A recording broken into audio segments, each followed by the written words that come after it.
Bonjour, je m'appelle Joël, je suis très malvoyant et nous allons vous présenter la technique de guide. Donc je vous présente Grégoire, qui est un éminent professionnel, il est instructeur de locomotion. Alors un instructeur de locomotion, c'est une personne qui apprend aux malvoyants ou aux aveugles à se déplacer dans la rue en sécurité. Donc cette technique peut servir à tout le monde, puisque vous pouvez être en situation, vous pouvez rencontrer dans la rue, dans le métro, n'importe où une personne qui est malvoyante ou aveugle, et cette personne peut avoir besoin d'aide.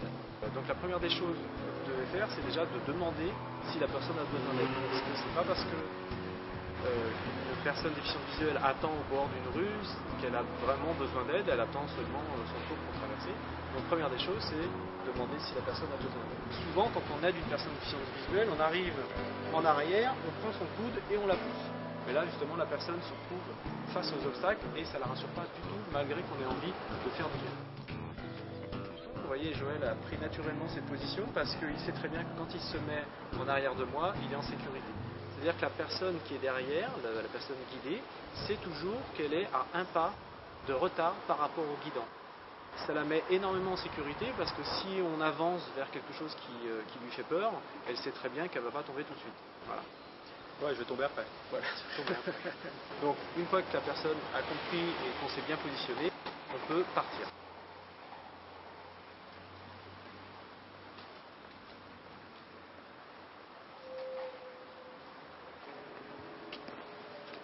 Alors, comme vous avez pu remarquer, quand on guide une personne, on doit respecter une allure. Il ne s'agit pas d'aller trop vite ni trop doucement.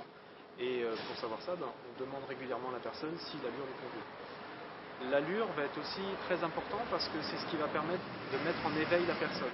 C'est-à-dire que si vous marchez à une vitesse correcte, avec une allure qui est toujours moyenne, et d'un seul coup vous ralentissez, la personne qui est derrière, ça va la mettre en alerte et elle va savoir qu'il va se passer quelque chose. Donc on est dans une allure, on fait un petit ralentissement, ce qui permet de mettre la personne en éveil, on aborde le relief.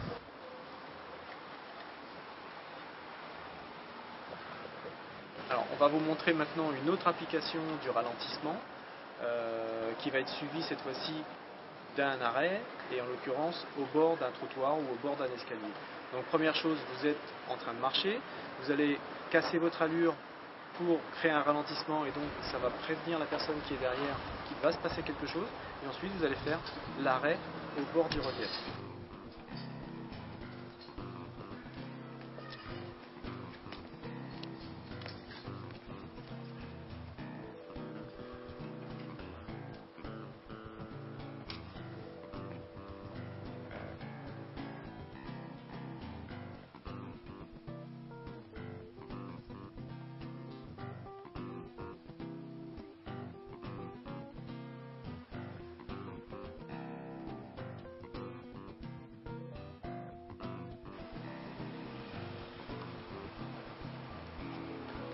Bon, pour la descente, c'est exactement la même chose que pour la montée.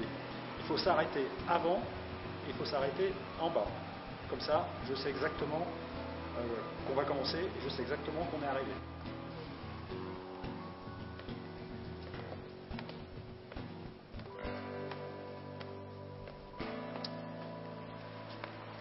Ce qui est bien dans la technique de guide, c'est 4 points. Le premier, c'est que je me sens en sécurité parce que je suis derrière. Le deuxième, c'est que le terrain est anticipé par le guide. Le bras va faire effet de levier, donc à chaque fois que le guide monte ou descend, je vais le sentir et je serai prévenu des différences de relief. Alors ça a un autre avantage aussi, c'est que, en fait, le guide n'a pas besoin de m'indiquer ce qui se passe. On peut discuter de ce qu'on a fait aujourd'hui ou ce qu'on fera demain, de tout et de rien. On peut ne rien dire. On peut faire 5 km si on fait une rando sans parler, comme une rando normale. La technique de guide se suffit à elle-même parce que c'est une technique corporelle. Je vais sentir les mouvements du corps du guide. Donc ça, c'est le troisième point qui est très important, c'est que je peux parler. C'est plus sympa quand même. Et puis, le dernier point, c'est que si pour une raison ou pour une autre, je ne me sens pas en sécurité, je peux lâcher. Je ne suis pas contraint par quelqu'un qui me tient le bras par derrière, comme ça, je peux me libérer quand je veux. Et puis après, on discute et puis on reprend. Quand vous guidez une personne dans la rue, vous allez souvent confronter à la situation de passage étroit.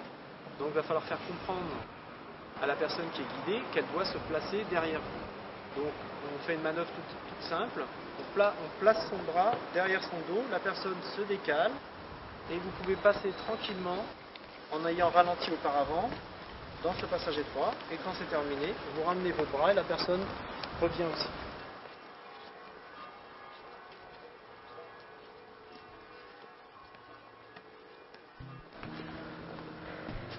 Pour présenter une chaise à une personne déficiente visuelle, on serait toujours tenté d'essayer de lui expliquer l'orientation de la chaise par rapport à elle, et on se complique la vie.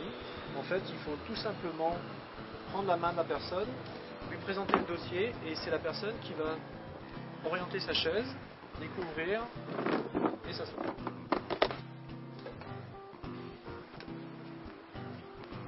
Alors en conclusion, on peut dire que vous êtes en charge de la personne qui est derrière vous, ne l'oubliez pas.